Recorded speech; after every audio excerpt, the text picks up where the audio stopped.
Donc la commande était assez claire, il fallait relier trois terrains. Le premier, c'est effectivement le CEDREPS, que je coordonne depuis quelques années. La seconde, c'était de parler aussi plus précisément des activités associées à la CP2. Et puis le troisième, c'était dans le thème du colloque, qui était de travailler cette notion du corps. Donc je vais vous proposer une réflexion autour de ça. Et je vais commencer par en fait, quand j'ai commencé à retravailler sur cette question, ça m'a rappelé un petit souvenir.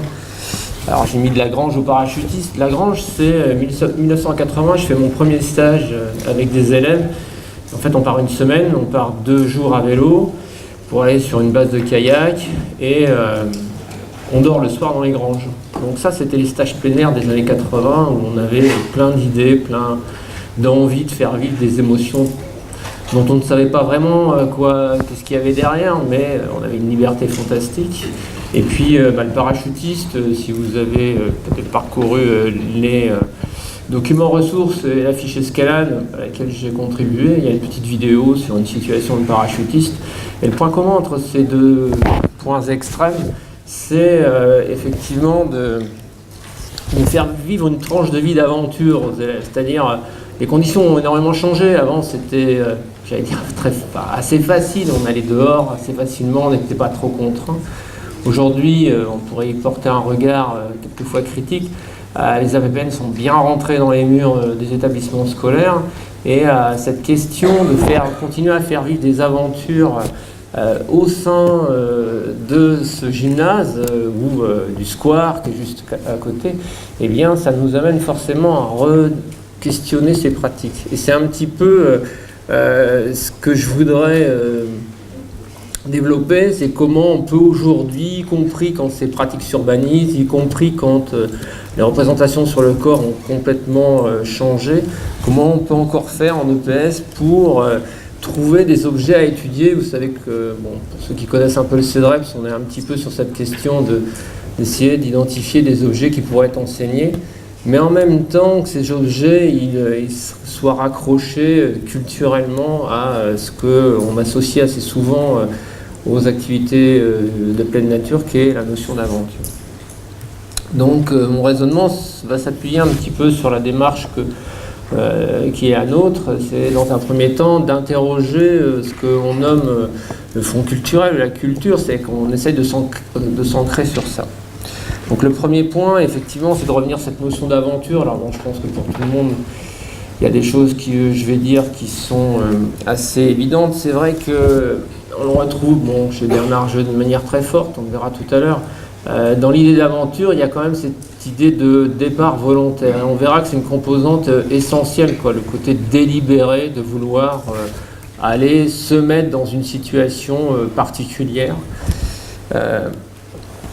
Et les particularités de cette situation, c'est que, alors j'aurais pu mettre des guillemets dans tout ça, c'est que symboliquement, quelquefois, réellement, il y a des dangers, des épreuves, des imprévus. Et puis, le troisième, et on ne peut pas dissocier les trois, Bernard Jeu disait, c'est l'engloutissement dans le monde et ressortir dans le monde des vivants. Ces 3 phases sont très importantes. Je rentre, il s'y passe des choses que je n'avais pas prévues et il va falloir que je ressorte, et peut-être que je ressors encore plus vivant que ça. Donc, comment on va pouvoir faire vivre ces 3 phases aux élèves, et vous voyez bien qu'on est bien au-delà de l'APSA en tant que tel. Limite, c'est peu important, c'est qu'est-ce qu'on va mettre en place pour qu'effectivement ce processus puisse se développer. Et puis, associé à cette idée d'aventure, on a eu tout à l'heure quelques références à Le Breton, c'est effectivement la question de la transgression, la question de la métamorphose, parce que je rentre dans un espace et j'en ressors, comment ? Et puis ce dialogue fondamental avec la liberté, parce que je rentre dans cet espace librement, personne ne me pousse, même si en milieu scolaire, bien évidemment, les élèves n'ont pas choisi l'activité escalade ou course d'orientation, donc il va falloir qu'ils rentrent dans la forêt, même si... et puis symboliquement, ou quelquefois réellement, parce qu'on l'oublie assez souvent, notamment sur l'activité escalade en mur, que ça reste une activité qui est éminemment dangereuse. Alors bon, je pense que il me paraît important de revenir. Tout à l'heure, j'ai beaucoup apprécié l'intervention de Bernard Andrieux parce qu'il nous a fait un beau panorama et moi j'ai eu l'impression d'être éclaté dans toutes les bulles, quoi. C'est-à-dire de passer un peu partout les points, un peu de par le bas là, donc sur la notion de logique interne. Alors pourquoi je fais ce détour-là?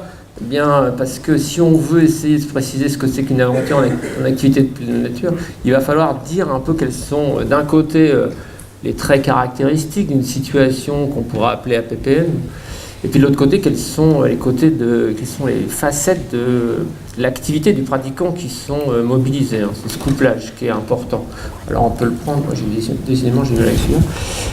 On peut le prendre dans les deux sens, hein, on peut s'intéresser à un côté ou de l'autre. On peut dire qu'à droite, côté des conséquences, on va plutôt parler compétences CP2, hein, et puis de l'autre côté, vu que c'est les pouvoirs d'agir de la personne, et de l'autre côté, c'est plutôt ce qu'on aurait pu appeler à une époque une classification d'APSA avec des traits caractéristiques qui me permettent de classer.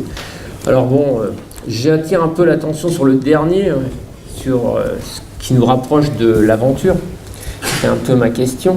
On a dit tout à l'heure que s'aventurer, c'était rentrer dedans et puis ressortir. Donc on retrouve ce caractère risque délibérément affronté, on pourrait même dire assumé, hein, et qui est lié à cette dialectique entrer et sortir. Bon, on retrouve ça d'une manière assez forte chez Bernard Jeu. Alors ce qui est intéressant chez Bernard Jeu, c'est qu'il apporte une petite distinction qui va nous aider un peu, vous verrez tout à l'heure, quand je proposerai 3 types d'aventures à vivre. Il y en a une première, c'est celle où on affronte effectivement les éléments du milieu. Et puis la deuxième, c'est celle des enfers féeriques. Alors c'est intéressant les enfers féeriques, hein, c'est le jeu avec le défi de l'équilibre. On classe la gymnastique dedans, mais on peut y voir d'autres choses, notamment sur toutes les activités de pleine nature qui sont devenues des activités très acrobatiques aujourd'hui. On voit bien toute cette dimension très acrobatique qui s'est développée. Et puis la section C qui à l'époque, il y mettait le yoga ou des choses comme ça. Et quand on voit les pratiques d'ultra-raid qui se développent, on se dit que dans ces pratiques-là, il y a du mortifère là-dedans.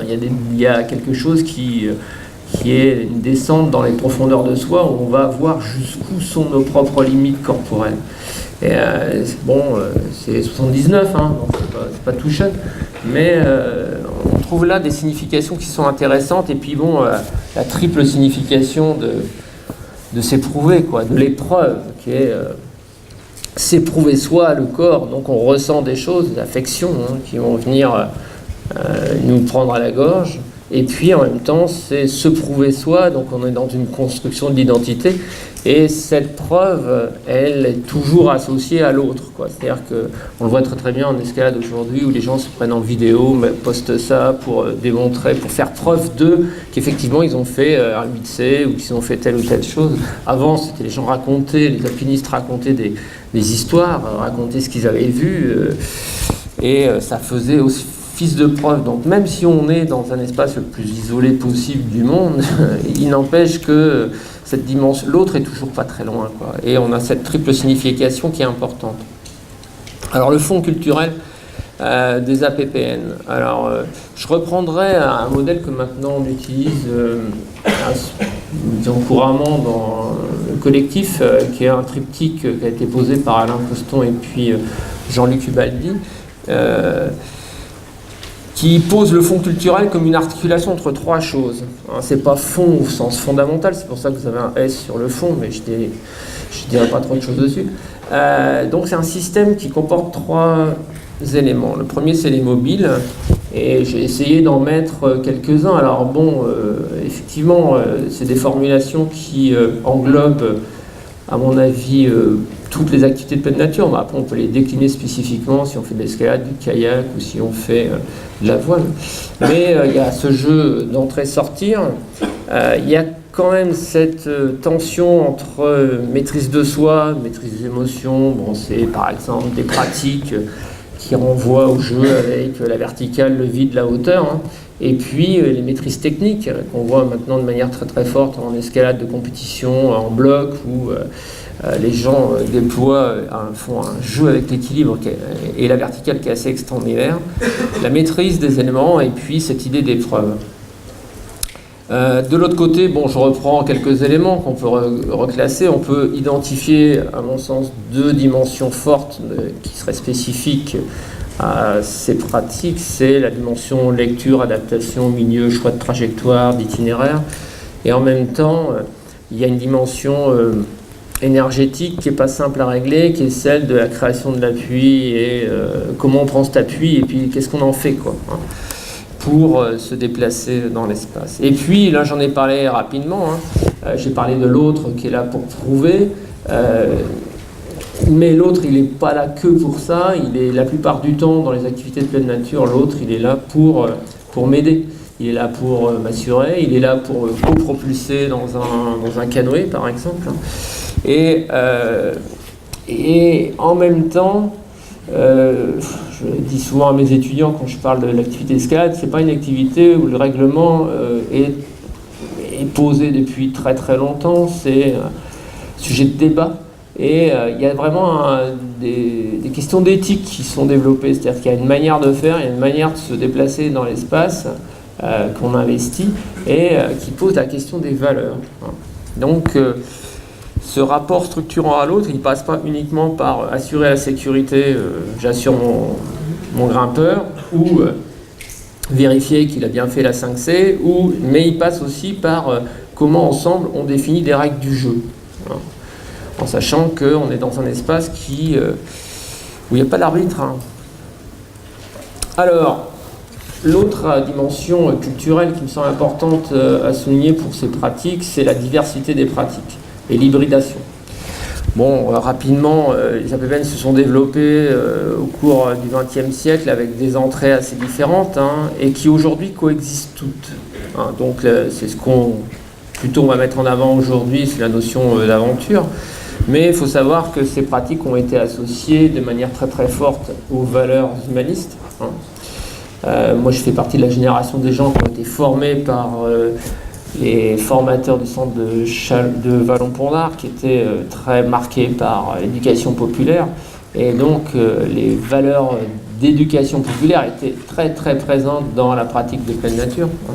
Ce qui était beaucoup moins le cas quand on a commencé à prendre la nature pour un terrain de jeu, hein, et donc à modeler, à transformer la nature pour en faire un espace où on va plutôt développer des motricités très acrobatiques, de plus en plus difficiles, très très proches de ce que Guaran explique, hein, plus tourné, plus haut, plus risqué.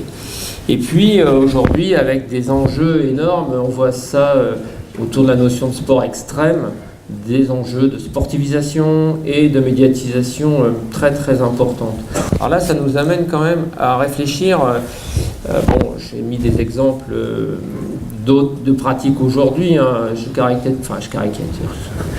je qualifie souvent les APPN tels que nous sont vendus, là, les aventures commerciales, c'est 100% de sensations, 100% de sécurité, zéro apprentissage, quoi. Mais ça nous interroge, nous, en EPS, c'est-à-dire à quelle pratique sociale on va se référer. Et forcément, même si on ne veut pas, on va en choisir une. Et derrière, ce dont il faut être conscient, c'est qu'elles sont porteuses d'implicites et de valeurs sur lesquelles il faut, à mon avis, prendre beaucoup de recul. Et il va falloir faire des choix. Et donc, les choix que je vais vous proposer, quelle forme de pratique prendre comme référence.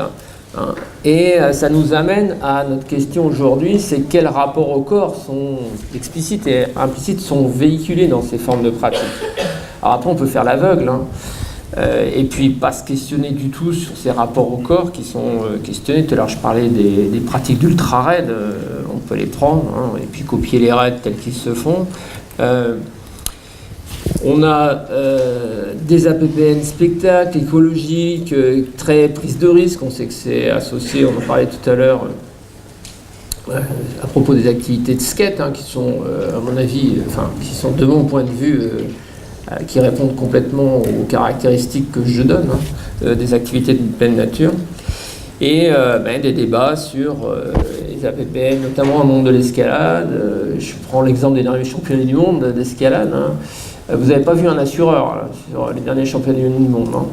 En vitesse, ils disparaissent parce qu'on a des enrouleurs automatiques. Et si vous regardez les images vidéo des finales, demi-finales, vous voyez jamais l'assureur. Vous avez le plein champ, le plein cadre sur le grimpeur. Donc on a une activité qui devient strictement individuelle, quoi. Donc si on se réfère à cette pratique-là, l'activité escalade est très très loin des différents objectifs qu'on peut des fois y associer, coopération entre le grimpeur et l'assureur, écoute, enfin toutes ces choses-là. Donc ce qui me semble intéressant, c'est vraiment de s'interroger sur ces choix, non pas uniquement quelles sont les pratiques sociales de référence qu'on pourrait utiliser, mais aussi quelles sont les formes, les rapports au corps qui sont implicitement évoqués.